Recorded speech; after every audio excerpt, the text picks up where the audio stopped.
ponemos en este martes con M de modo finanzas, economía, para recibir vía telefónica en nuestros estudios a Agustín García. Bienvenido, Agustín, ¿cómo estás? ¿Cómo andan? ¿Bien? Espectacular, Agustín, y más sabiendo que podemos preguntarte y vos nos vas a explicar muy detalladamente lo que queremos saber. Bueno, muchas gracias. Dentro de lo que entiendo, capaz que me salen con alguna pregunta medio seguramente más complicada, con alguna consigna del día o algo de eso que a mí me desorientan un poco a veces. Seguramente, Agustín, que vas a poder. Nuestra consigna de hoy es: ¿para qué haces las cosas? ¿Para quedar bien o las haces de corazón, Agustín? ¿La podés responder o bueno, no? Bueno, ven esas preguntas. Claro. Una amiga la pregunta, sí, claro. Porque la gente que llama, sí. Claro, porque la gente que llama y contesta la consigna, sí, la pensó antes, tuvo un ratito, la pensó, llamó y la contestó. En cambio, a mí como que me tirás a quemarropa, ¿viste? Así, claro, al toque. Pero vos podés. Yo que vos le contesto con el dólar. Yo la contesto con el dólar, claro. Compre dólares, ahí le contesté. ¿No sería mejor comprar una cartera? Dólares. ¿Vos me decís que es mejor comprar dólares? No. Y yo creo que sí. Pero bueno, tampoco estoy en la cabeza de las necesidades femeninas. Mi madre le diría que compre una cartera. Entonces, claro. Depende a quién le pregunte. Bien, Agustín. Y hoy la pregunta es, una de las preguntas: tarjeta alimentar, ¿viene con aumento? ¿Quiénes lo pueden cobrar? ¿Cómo es eso? ¿Nos podés contar? Sí, aparentemente la tarjeta alimentar viene con, creo que es hasta 50% de aumento, que va a empezar a impactarse a partir del viernes 19, en 10 días. Bien. En 10 días va a empezar a aumentar. Entonces quedarían los montos, 6.000 pesos para la persona que recibe una tarjeta por tener un solo hijo, y quedarían 9.000 pesos para la persona que tiene 2 hijos o más. Es un aumento del 50% de los montos anteriores. La tarjeta, eso le corresponde a todas las personas que tengan tarjeta alimentar que entran en la categoría esa de hijos. Y bueno, la tarjeta alimentar es para las personas que tienen asignaciones universales, para personas con discapacidad y con hijos. Entonces, bueno, siempre y cuando uno cuenta con la tarjeta alimentar, que creo que hay más o menos 1 millón de personas con tarjeta alimentar, van a tener a partir del viernes 19 los montos esos nuevos. Así que sí, es un aumento por el tema de lo que hablábamos las semanas anteriores, del aumento de lo que son las verduras, los bienes esenciales. ¿Se acuerdan que alargaron como esta batería de medidas que incluye el aumento de tarjeta alimentar y por ahí controles de precios y cosas así? Claro. Entonces con eso están haciendo un poco de ayuda por todos lados. Por un lado reteniendo los precios y por otro lado aumentando las asignaciones. Bien, Agustín, y hablando de aumentos, vos, ¿qué podés contar acerca de cuáles son las causas de la inflación? ¿Por qué ese aumento de precios? ¿Vamos al supermercado? ¿Vamos a cargar combustible? Mira, la inflación tiene muchos factores que la influyen. Imagínense que si fuesen factores que son muy puntuales, sería mucho más fácil atacarla. Ahí pasa lo que es el síndrome, en economía se llama el síndrome de la sábana corta, ¿no? Que uno no puede tapar todo a la vez, siempre hay que elegir un poquito a ver qué es la parte que va a quedar descubierta. Pero con la inflación es más o menos igual.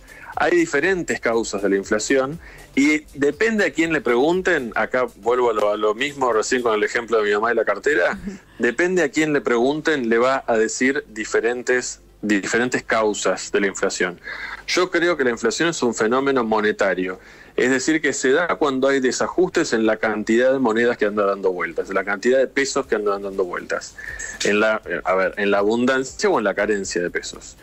Para mí hay un problema cuando se produce una caída en la demanda de precios, de pesos, es decir, cuando la gente ya no quiere pesos y no los demanda y dice, no, yo no quiero pesos, me los quiero sacar de encima. ¿No es cierto? Como cuando pasó, por ejemplo, en alguna corrida bancaria o algo así, ¿se acuerdan? En el 2001 y eso, que hubo en realidad un aumento en el dólar. Entonces la gente iba y quería sacar los dólares, quería sacar los pesos, no podía, se produjo ahí un desajuste. O también puede ser por un aumento en la oferta, es decir, se imprimen muchos pesos. Se imprimen muchos pesos, hay muchos pesos dando vueltas, entonces cuando hay mucho de algo, ¿qué pasa con el valor? Cae, claro. ¿No es cierto? Entonces, el billete de 1000 sigue siendo el mismo, pero el poder que tiene ese billete de 1000, el poder de compra, es cada vez menor, porque hay muchos billetes de 1000, hay muchos billetes de 100, entonces, al haber muchos, ese valor cae, el valor que tiene eso cae. Si un productor produjera manzanas, ¿no es cierto? O sea, todos los productores del mundo produjeran manzanas y de repente hay pocas manzanas porque produjeron poco, el valor de la manzana va a subir. Si todos los productores producen muchas manzanas, va a haber sobresaturación de manzanas y el precio de la manzana va a bajar. Lo mismo pasa con el peso. Si las impresoras están como locas imprimiendo y se importan pesos y todas estas cosas que estamos viendo ahora, el poder del peso va a bajar, el poder de compra del peso va a bajar. Entonces, eso es una de las causas de inflación. Los problemas entre oferta y demanda de pesos. Agustín, ¿te puedo poner un compromiso? Si por un momento Agustín García es el ministro de Economía de la República Argentina, le pone retenciones a lo que produce, porque vos hablaste de la manzana y yo voy a dar el precio, porque en un supermercado de la barriga la manzana está a 230 pesos el kilo, sabiendo perfectamente bien nosotros que en el valle la mayoría de las manzanas las están tirando.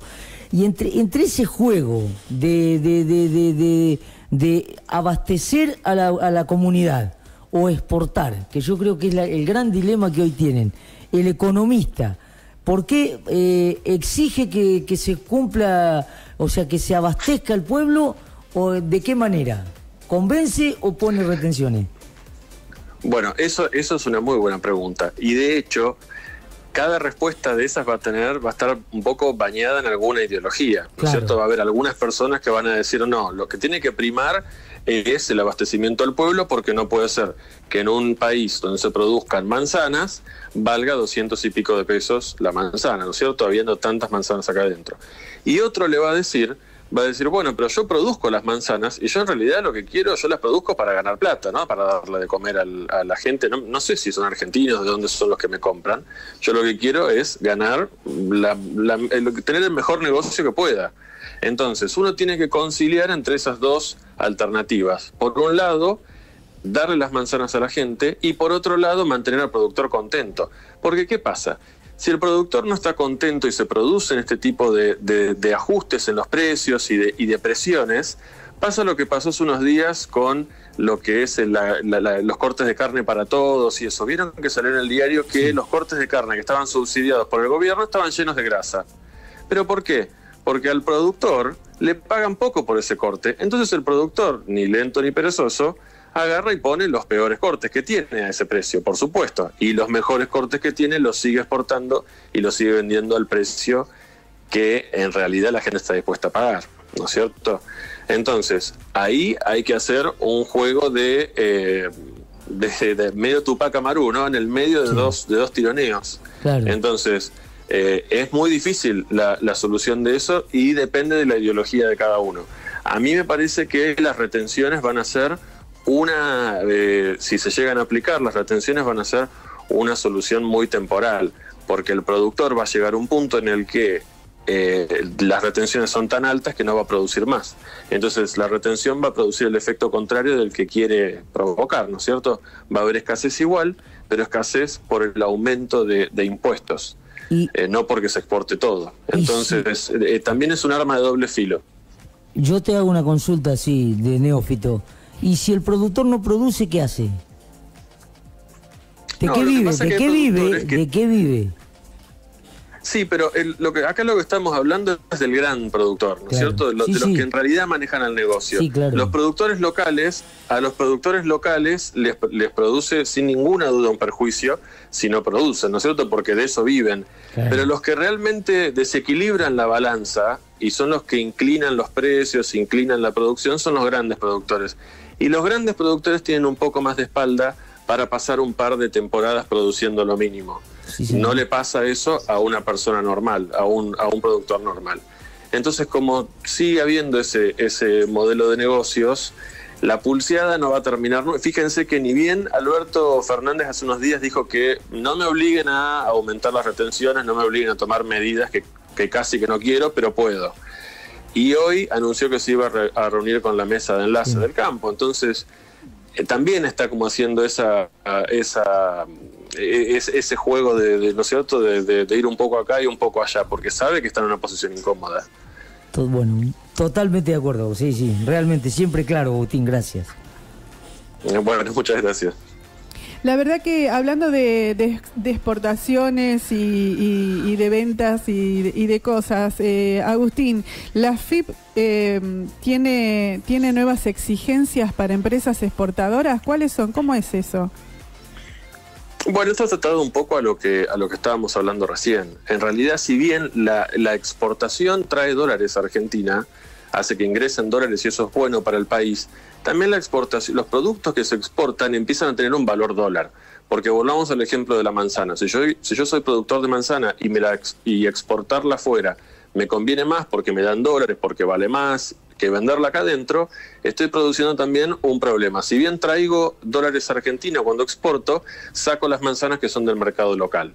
Entonces ahí de nuevo tenemos el tema de balancear un poco el negocio, ¿no es cierto? A ver en qué momento encontramos el punto medio entre satisfacer a los que viven acá o tener un mejor negocio exportando. La AFIP, cuando una persona exporta, devuelve el IVA de la exportación. Porque ¿qué es el IVA? El impuesto que todos pagamos es el impuesto al consumidor final. Es el impuesto que paga una persona, que es el 21%, ¿no es cierto? Cuando uno dice tal cosa más IVA, paga el 21% de ese impuesto porque uno es el consumidor final de ese producto. Me compro una tele, por ejemplo, pago el 21% de IVA y yo lo disfruto en mi casa, entonces tengo que pagar el IVA. ¿Qué pasa cuando uno se exporta? Cuando se exporta, el consumidor final está en otro país y no paga IVA.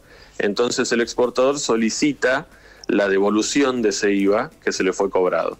Ahora la AFIP está pidiendo, en realidad impuso unas trabas para complicar un poco más ese proceso de devolución de IVA y pide ciertos balances, pide declaraciones juradas a empresas que antes no pedía, pide que estén al día otros impuestos. Así que bueno, se complica un poco más la devolución de ese IVA. También teniendo en cuenta que hay empresas, si bien hay empresas que no pagan impuestos y después piden la devolución, ¿no es cierto? Una cosa medio ilógica. Y también las arcas de la AFIP también están un poco más vacías que antes. Así que bueno, en realidad hay un problema ahí medio generalizado. Pero sí, hay unas trabas en la AFIP propuestas ahora que antes no existían. Las declaraciones suelen ser bastante ilógicas.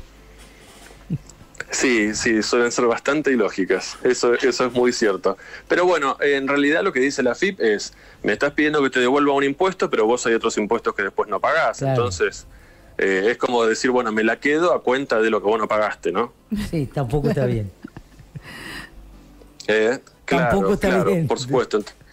Tampoco está bien. En realidad las empresas dicen, bueno, pero esto es violatorio del secreto fiscal, porque medio que me deschavás a mí de qué impuesto debo, cuál no. O sea, las cosas en orden. El IVA por un lado, los otros impuestos que yo no pago, bueno, veré que me intime el que me tenga que intimar, ¿no es cierto? Las empresas exigen un poco más de prolijidad en esas cosas y tienen razón en algún punto.